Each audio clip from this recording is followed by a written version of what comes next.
अस्सलाम वालेकुम।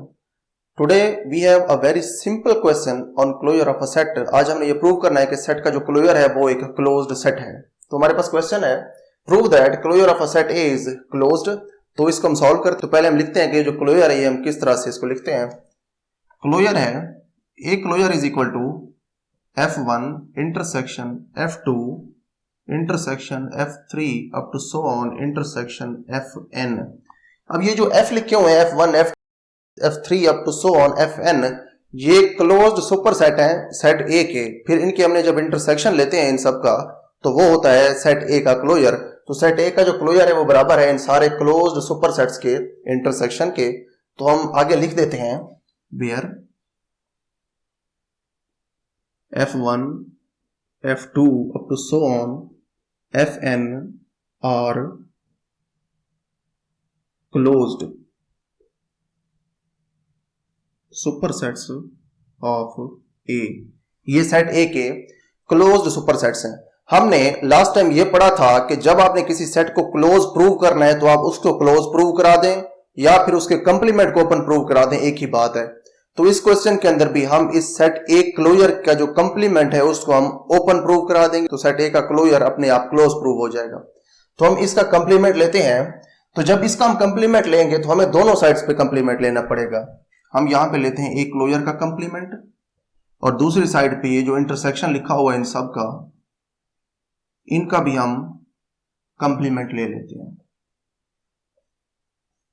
तो हमने डी मॉर्गन का लॉ पढ़ा था कि जब आप कंप्लीमेंट लेते हैं इंटरसेक्शन के ऊपर तो कंप्लीमेंट इन सारे सेट्स के ऊपर अलग-अलग हो जाता है, और अगर यहां पे यूनियन है तो वो इंटरसेक्शन बन जाएगा और इंटरसेक्शन है तो वो यूनियन बन जाएगा। तो यहां पे भी ऐसा ही होगा, क्लोजर का कंप्लीमेंट बराबर होगा F1 का कंप्लीमेंट, ये इंटरसेक्शन यूनियन बन जाएगा F2 का कंप्लीमेंट, और अगला जो इंटरसेक्शन है ये भी यूनियन बन जाएगा, फिर F3 का complement up to so on union, ये वाला इंटरसेक्शन भी यूनियन, और Fn का कंप्लीमेंट। अब क्योंकि ये सारे F1 F2 up to so on Fn, ये जितने भी इधर F लिखे हुए हैं ये सारे क्लोज्ड हैं, तो इसीलिए इनके जो कंप्लीमेंट्स होंगे ये अब ओपन होंगे। हमने यही पढ़ा था कि जब आपने किसी क्लोज सेट में से ओपन सेट फाइंड करना है तो आपने उस क्लोज सेट का कंप्लीमेंट ले लेना है, तो उसका जब आप कंप्लीमेंट लेंगे तो वो एक ओपन सेट बन जाएगा। तो इसीलिए ये ओपन सेट्स का कंप्लीमेंट है, तो ये साइड एक ओपन सेट बन जाएगी, क्योंकि जब आप इनका यूनियन लेंगे तो जो टोपोलॉजी का सेकंड एक्सियम है उसने यही कहा था कि जब आप ओपन सेट्स का यूनियन लेते हैं तो वो एक ओपन सेट बनता है, इसीलिए ये एक ओपन सेट है। तो इधर आप लिख सकते हैं दिस इंप्लाइज दैट, ये वाली साइड हमारी राइट हैंड साइड है, this implies that right hand side is open because it is union of open sets. क्योंकि ये ओपन सेट्स का यूनियन है इसलिए ये साइड ओपन है और ये साइड बराबर है इस चीज के। तो इसका ये मतलब है this implies that left hand side is also open, left hand side भी ओपन है।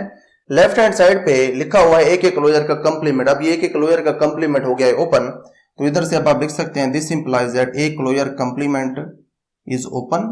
अब ये हमारे पास है एक ओपन सेट, ये ओपन सेट आ गया है।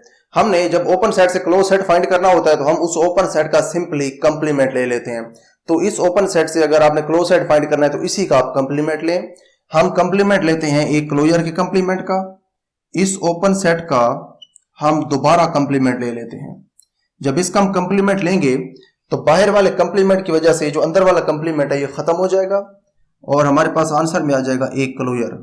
क्योंकि ये वाला सेट एक ओपन सेट था, तो जब आपने इस सेट का कंप्लीमेंट लिया है तो इसके जो कंप्लीमेंट का आंसर है वो एक क्लोज सेट होगा, which is a close set.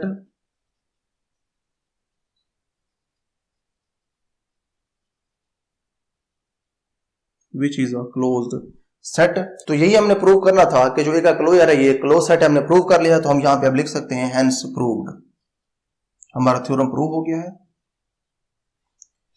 तो ये था क्लोजर ऑफ अ सेट के ऊपर एक बहुत ही सिंपल सा question. See you in the next video with a new and important question on closure of a set.